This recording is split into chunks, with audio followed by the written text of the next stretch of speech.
Hello everyone, this is Urvashi. Now we will do pedagogy of economics. We will continue our previous topic which is instructional aid. उसमें हम लोगों ने map और chart के regarding अपना पढ़ा था. आज हम लोग करेंगे graph. What is graph? Graph आप लोगों ने अपने स्कूलिंग में भी करे होंगे और कॉलेज में भी आप लोगों ने पढ़ा है, तो आप लोगों ने ग्राफ्स बनाए होंगे इन मैथ्स. ठीक है कि ग्राफ्स कैसे कैसे बनाते हैं आप लोगों को पता होगा. एक कह सकते हैं स्टैटिस्टिकल डाटा को रिप्रेजेंट करने के लिए ग्राफ जो है मेंटेन किया जाता है. ठीक है, graph is a open source application used to draw mathematical graphs in a coordinate system. ठीक है, जो ग्राफ्स होते हैं आपको एक कैसे अदर चीज को कैसे दूसरी चीज एक चीज को दूसरी चीज के साथ कैसे कोऑर्डिनेट करना है. ठीक है, तो उसे आप ग्राफ के थ्रू बताते हैं. ठीक है, ग्राफ क्या होता है कि एक चीज और, while making a graph clarity should always be kept in mind कि आपको जो ग्राफ जब भी आप मेंटेन करेंगे बनाएंगे तो आपका क्लैरिटी होनी चाहिए एक एक पॉइंट की, कि उसमें एक एक जो पॉइंट होता है पॉइंट 2 पॉइंट 3 उसको मेजर किया जाता है. तो आपकी जो क्लैरिटी है वो प्रॉपर होनी चाहिए. The purpose for which it is being made will not be fulfilled. जिस पर्पस के लिए अगर आपने ग्राफ बनाया है वो उसमें अगर क्लैरिटी नहीं होगी तो आपका जो पर्पस है वो आपका मेन ऑब्जेक्टिव कह सकते हैं जो होगा वो फुलफिल नहीं होता. तो क्लैरिटी जो है while making a graph is compulsory कह सकते हैं आप लोग. ठीक है, क्लैरिटी जो है प्रॉपर होनी चाहिए, पॉइंट टू पॉइंट की क्लैरिटी होनी चाहिए व्हाइल मेकिंग अ ग्राफ. अगर कुछ भी क्राउडेड सा कुछ भी ऐसा हो जाता है तो आप लोगों ने देखा आपके ग्राफ बनाने का कोई भी फायदा नहीं होता. फॉर एग्जाम्पल आप लोगों ने अपने स्कूलिंग में अपने जब भी आपका मैथ्स का एग्जाम होता हो तो आप लोगों को एक क्वेश्चन आता होगा रिलेटेड टू ग्राफ. ठीक है, तो आपको उसमें क्लियर इंस्ट्रक्शन दी गई होती, तो जो आपका ग्राफ है उसमें कुछ भी कटिंग नहीं होनी चाहिए, प्रॉपर यूज होना चाहिए, प्रॉपर होना चाहिए. ठीक है, तो उसमें क्या रहता है हम लोगों का, आप लोग मेंटेन करते हैं x axis Y axis.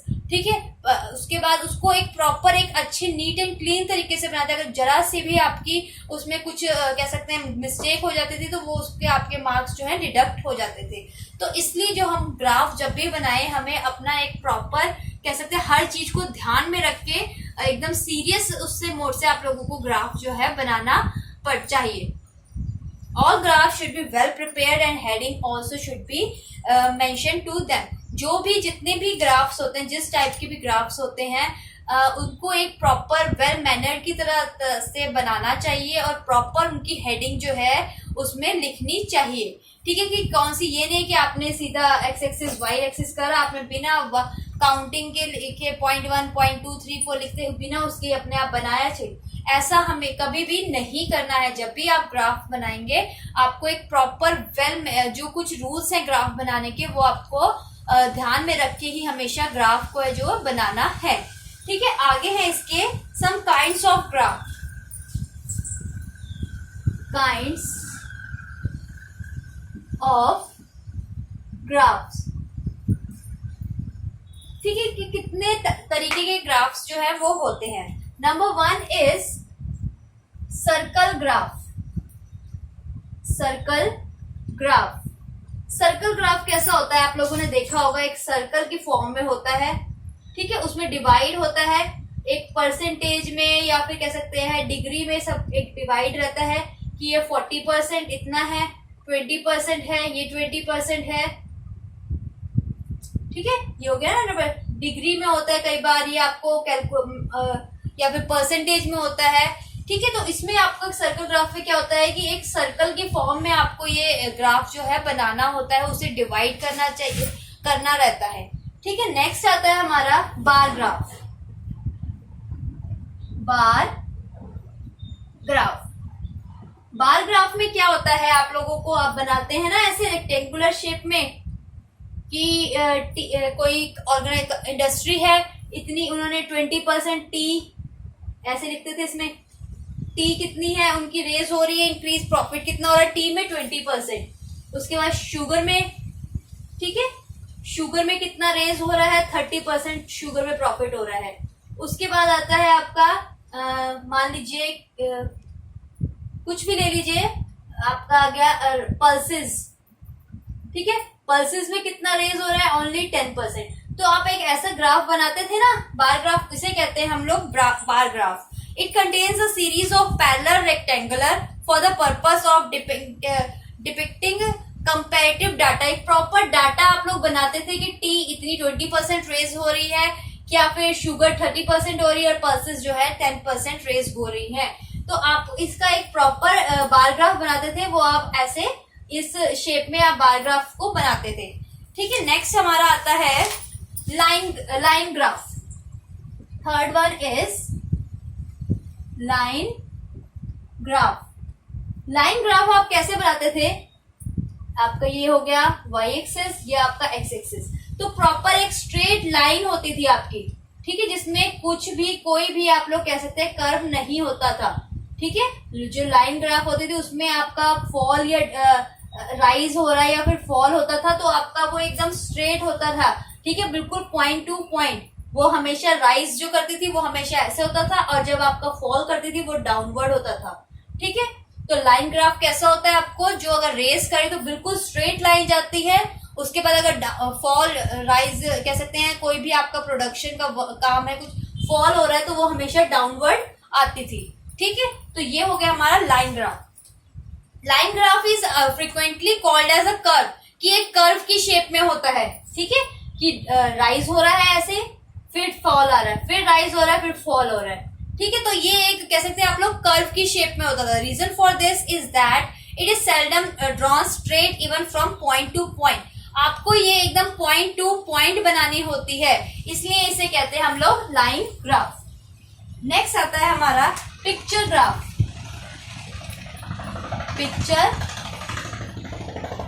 Graph, picture graph आप लोगों को कैसा होता है, it is very simple and effective method of depicting the relevant size of the industries of different countries. कह सकते हैं डिफरेंट कंट्रीज की डिफरेंट, कह सकते हैं आप लोग उनके साइज की, इंडस्ट्रीज की साइज के अकॉर्डिंग पिक्चर ग्राफ जो है हमारा बनाया जाता है। ठीक है, तो ये आप लोगों का एक टॉपिक हो गया ग्राफ का।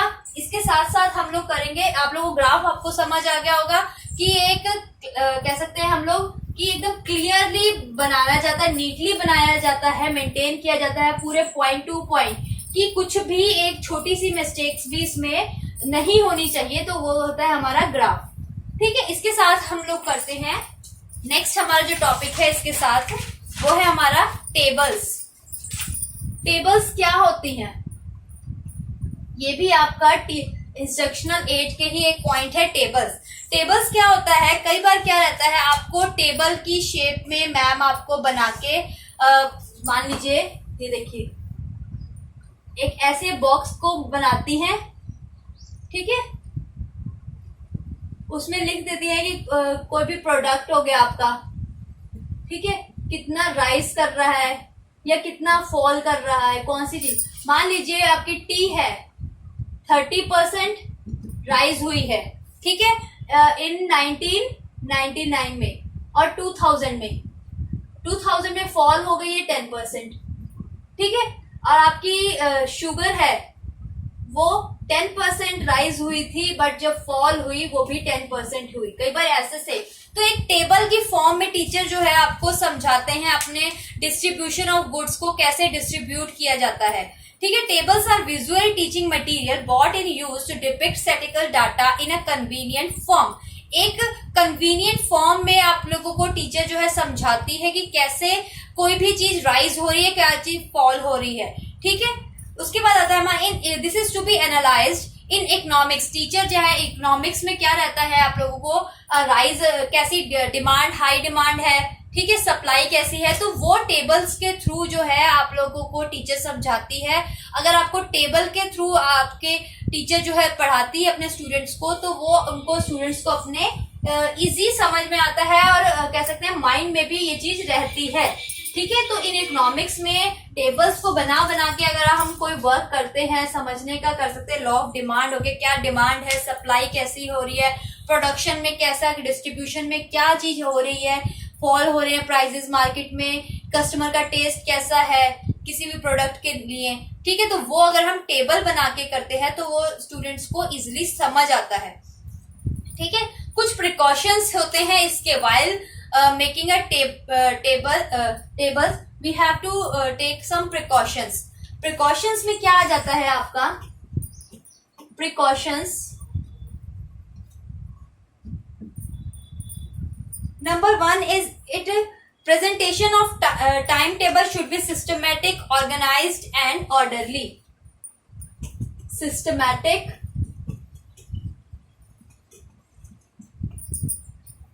organized and orderly. प्रॉपर एक कह सकते हैं प्रिकॉशंस में आप लोगों को क्या ध्यान रखना है, तो टेबल एक सिस्टमैटिक हो, प्रॉपर ऑर्गेनाइज्ड हो और एक ऑर्डरली मैनर में हो. ठीक है. प्रेजेंटेशन जो है टाइम टेबल की, जो भी आपने टाइम टेबल बनाया है उसका एक systematic, organised and orderly manner में होना चाहिए. ठीक है. नेक्स्ट है हमारा it should be relevant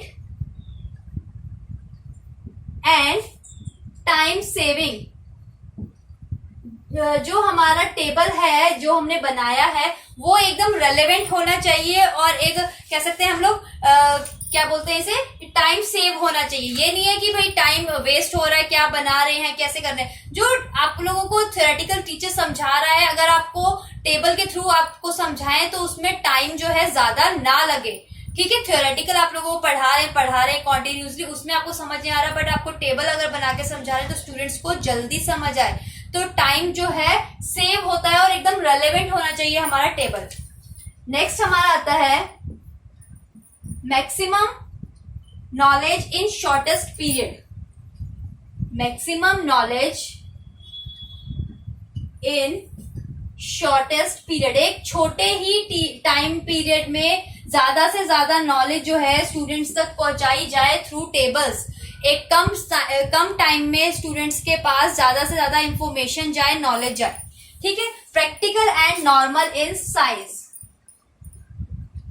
table should be practical and normal in size. जो टेबल होता है एकदम प्रैक्टिकल होना चाहिए और नॉर्मल इन साइज होना चाहिए. ये नहीं है कि आपका 1 या 2 पेज तक टेबल चलता ही चला जा रहा है, उसमें स्टूडेंट्स भी कंफ्यूज हो जाते हैं. एकदम नॉर्मल साइज का जो एक शीट पे ही स्टूडेंट की बुक पे या नोटबुक में आ गया है उसको स्टूडेंट एक ही जगह लिखे. ये नहीं कि 2-2 पेजेस पे उसने लिख रहा है, वो इधर का इधर कंफ्यूज हो रहा है. ठीक है. एकदम नॉर्मल साइज होना चाहिए टेबल का, जो स्टूडेंट को एक ही पेज पे लिखे और सब चीजें उसमें मेंशन हो. ठीक है. Table should be intangible. 5th one is table should be